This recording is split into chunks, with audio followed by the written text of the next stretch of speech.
Assalamualaikum warahmatullahi wabarakatuh. Apa kabar anak soli dan solihah? Alhamdulillah, luar biasa, Allahu Akbar. Bina insan mulia, yes. Ya. Alhamdulillahirrabbilalamin. Anak-anakku semua sekarang sudah kelas 5 SD ya. Sudah naik kelas di kelas 5 Ibnu Katsir. Di kelas 5 ini anak-anak nanti akan belajar bersama dengan Ustadzah Nia. Sudah kenal semua ya tentunya ya. Ya, alhamdulillah. Anak-anakku semua, bagaimana liburannya? Semoga anak-anakku semua semakin pintar, semakin cerdas, patuh kepada kedua orang tua, dan tentunya di rumah tidak lupa untuk selalu murojaah dan melaksanakan sholat 5 waktu. Nah, anak-anakku semua tetap semangat belajar ya. Nanti bersama dengan Ustadzah Nia kita akan belajar tematik, kemudian kita akan belajar matematika, dan juga belajar bahasa Jawa. Sebelum kita mulai belajar, marilah kita berdoa terlebih dahulu. Bismillahirrahmanirrahim. Ini kita akan belajar tematik. Tema 1, organ gerak hewan dan manusia. Kemudian subtema 1, organ gerak hewan. Itu banyak makhluk Allah yang diciptakan di bumi. Bukti kebesarannya salah satunya makhluk Allah adalah hewan. Pernahkah kalian memperhatikan hewan di sekitar kalian? Apakah hewan tersebut bergerak? Ternyata hewan tersebut ada yang berjalan, ada yang berenang, terbang, dan lain-lain. Yang tadi itu dinamakan bergerak.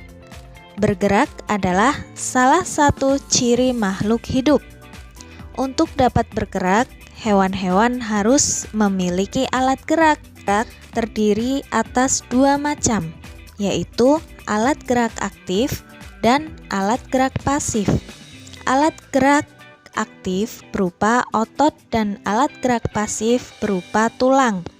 Otot disebut alat gerak aktif karena otot dapat bergerak.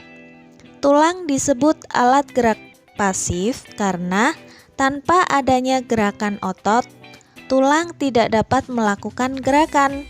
Otot dan tulang bekerja sama saat hewan atau manusia melakukan gerakan. Perhatikan di sini ya. Otot berwarna merah dan tulang berwarna putih. Alat gerak hewan ada yang menggunakan kaki, sayap, sirip, otot perut. Selain untuk bergerak, alat gerak juga digunakan untuk memegang, melompat, dan lain-lain. Allah menciptakan alat gerak hewan itu pasti ada gunanya.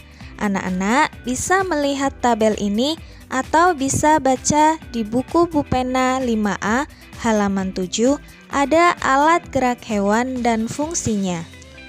Jika sudah perhatikan, maka insya Allah alat gerak itu banyak fungsinya. Selain belajar alat gerak pada hewan, kita juga akan belajar kelompok hewan. Hewan dapat dibagi menjadi 2 kelompok besar, yaitu vertebrata dan invertebrata. Pengelompokan tersebut dilakukan berdasarkan ada atau tidaknya tulang belakang di dalam tubuhnya. Hewan vertebrata memiliki tulang belakang di tubuhnya. Contoh, kelinci, kucing, paus, ayam, ular, ikan mas, dan kotak. Hewan invertebrata tidak memiliki tulang belakang di tubuhnya. Contohnya siput, semut, cacing, kupu-kupu, dan lain-lain. Anak-anak dapat melihat tabel di bawah ini, perbedaan vertebrata dan invertebrata. Atau bisa juga anak-anak baca di buku Bupena 5A halaman 24. Anak-anak perhatikan gambar kelelawar dan lalat.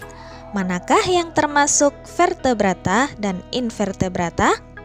Anak-anak perhatikan kerangka hewan di bawah ini. Perhatikan kerangka tubuhnya. Kelelawar memiliki tulang belakang dan lalat tidak memiliki tulang belakang. Kelelawar termasuk vertebrata dan lalat termasuk invertebrata. Demikian penjelasan Ustadzah ya, alat gerak hewan, bahwa manusia dan hewan adalah makhluk ciptaan Allah. Oleh karena itu, kita saling menyayangi terhadap hewan.